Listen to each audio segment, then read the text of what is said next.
असलकुम, this is Musfira from Faisalabad medical university. और आज मैं डिस्कस करने जा रही हूँ आपके साथ कुछ ऐसे पॉइंट्स जिसके थ्रू आप अपने ऑब्जेक्टिव पेपर में 95% से ज़्यादा मार्क्स स्कोर कर सकते हैं।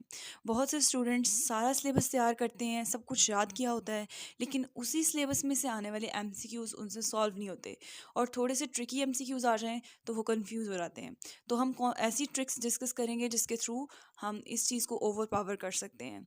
तो सबसे पहले जब आपने स्टडी करना है अपना सिलेबस, तो उसको इस तरीके से स्टडी करना है that you are examiner and you are going to make tricky MCQs out of that content. जो भी आपका टॉपिक है उसमें से आपने ट्रिकी एमसीक्यूज बनाने हैं। आप एग्जामिनर आप कैसे बनाते हैं, ये मेरा 9th क्लास से मैंने इस स्ट्रेटजी को जो है अपनाया हुआ है और मैंने नोट किया बहुत दफ़ा एमसीक्यूज आते हैं इस तरह।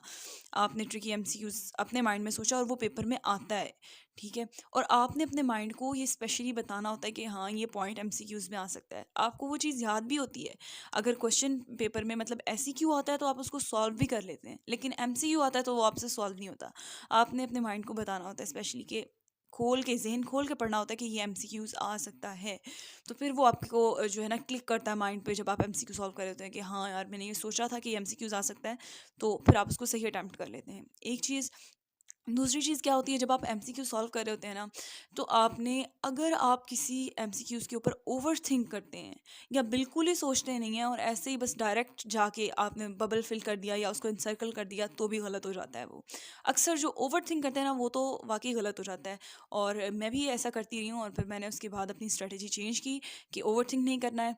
ठीक है, आपने सबसे पहले स्टेटमेंट पढ़ी और आपके ऑप्शंस देखे बगैर आपके जहन में अगर जवाब आता है, अगर आपको इतना अच्छे से वो आता है, तो आपने देखना है कि वो आंसर उसके अंदर ऑप्शंस में मौजूद है कि नहीं। उसको आपने छोटा सा निशान लगा लेना है, इंसर्कल या बबल फिल नहीं करना।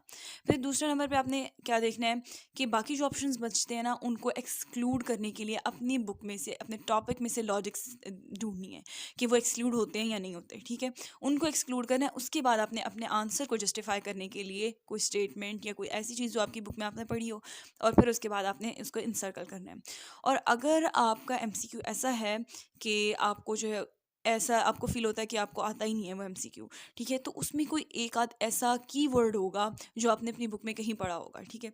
आपने उस कीवर्ड को अंडरलाइन कर लेना है, ठीक है, और आपने सोचना है कि आपने उसको अपनी बुक में कहाँ कहाँ पे पढ़ा हुआ है, ठीक है।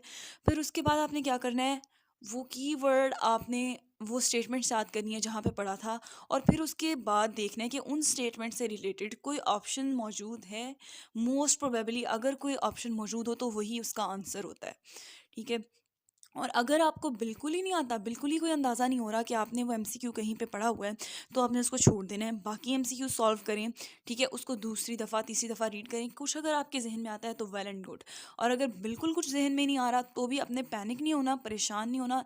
आपका माइंड रिलैक्स होगा ना जितना, उतने अच्छे तरीके से आप जो है उसको सोच सकेंगे और उतने अच्छे तरीके से आप उसको सॉल्व कर सकेंगे। तो आपने उसको एंड के लिए छोड़ देना, और इतना भी एंड पे नहीं करना कि आप बिल्कुल एंड पे टाइम पे पैनिक हो जाएं और बस ऐसे ही बेध्यानी में कुछ भी लगा दें आंसर। उससे बेहतर है कि आप थोड़ा सा टाइम रखें उसके लिए। बिल्कुल स्टार्ट में सॉल्व नहीं करें, थोड़ा सा टाइम रखें।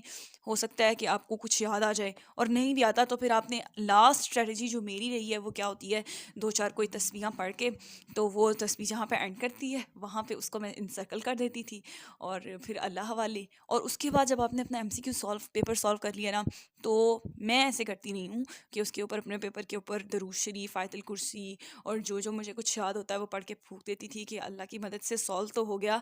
अब बाकी अल्लाह ताला के हाथ में जा रहा है। अल्लाह ताला प्लीज़ एग्जामिनर जो है उसको कुछ नज़र ना आए और वो सारे ठीक करता जाए। बहरहाल ये मेरी स्ट्रेटजी रही है, हर एक की अपनी स्ट्रेटजी होती है। तो मैंने आपके साथ अपने पॉइंट्स शेयर किए हैं, जिसकी वजह से मुझे लगता है कि एमसीक्यूज़ जो हैं वो बेहतर तरीके से सॉल्व किए जा सकते हैं।